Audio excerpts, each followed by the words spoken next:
Solve examples. Example first. Find the area of the triangle whose vertices are A -2, -3, B 3 2, C -1, -8.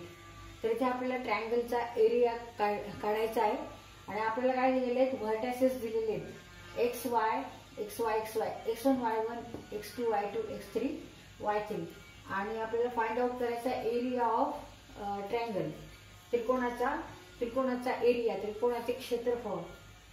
तर इथे आपण formula वापरून find out करू. Given X1 Y1 equal to -2 -3, then X2 Y2 3 and 2, X3 Y3 equal to -1 and -8. Now use formula area of triangle. जेव्हा आपल्याला vertices दिलेले 3 पॉइंटचे तेव्हा इथे आपण डिटरमिनंटचा वापर करून एरिया काढतो आहोत.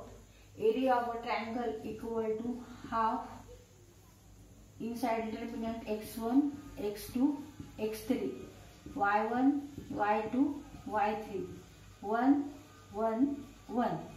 तर इथे हा फॉर्म्युला समजायचा आहे. आपण ह्या फॉर्म्युल्यावरून एरिया काढतोय. Equal to half in determinant -2, then 3 -1, then -3 2 -8 1 1 1. आता इथे या डिटरमिनंटची व्हॅल्यू काढायची आणि मल्टिप्लाय करायचे, त्याला हाफ घेऊन. Therefore half into, now take expansion formula, use your expansion formula. -2 in bracket 2 into 1 2, -1 into 1 means -8, negative आणि ते मायनस करत असतो. negative becomes here +8. then -3 ने आपण पहिल्यांदा मायनस करत असतो म्हणजे नंबर आहे -3. negative multiplication equal to positive होतो म्हणून ते आपण डायरेक्ट +3 घेऊ. +3 म्हणजे +3 +3 ने मल्टिप्लाय करायचे remaining elements which are not in first row and second column. 3 into 1 3 minus. Now -1 into 1 into 1 means -1. Now negative become here positive.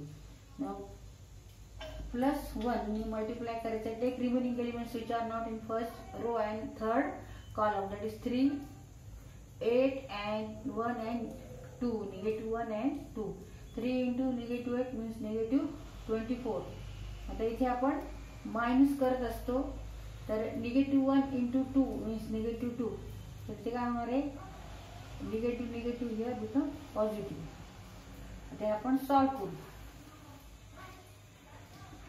Half in bracket -2 into 10 plus 3 in bracket 4 plus 1 into -22.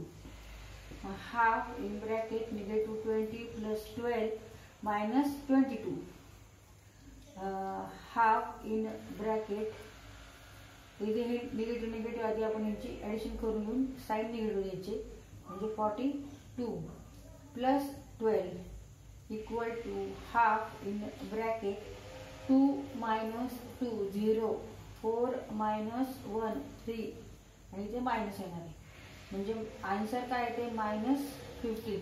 पण area कधी असं आपण negative मध्ये मोजत नाहीत, तर नेहमी area हा पॉझिटिव्ह असतो. Therefore area of a triangle is 15 units.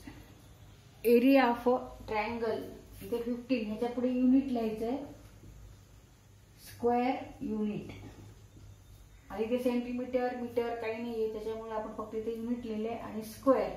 जेव्हा आपण एरिया काढतो तेव्हा स्क्वेअर युनिट वापरत असतो, त्यामुळे इथे आपण हे लिहिलेले 15 स्क्वेअर युनिट. जरी इथे आन्सर मायनस मध्ये निगेटिव्ह जरी आला असेल तरी एरिया हा केव्हाही पॉझिटिव्ह असतो, एक व्हॅल्यू असते ती पॉझिटिव्ह, त्याच्यामुळे आपण इथे 15 घेतलंय. आणि इथे कोणताही युनिट दिलेलं नाही, सेंटीमीटर मीटर किलोमीटर काही दिलेलं नाहीये, त्याच्यामुळे आपण फक्त स्क्वेअर युनिट असं लिहिलेलं. Therefore, answer is area of a triangle equal to 15 square unit. Square unit म्हणजे चौरस एकक.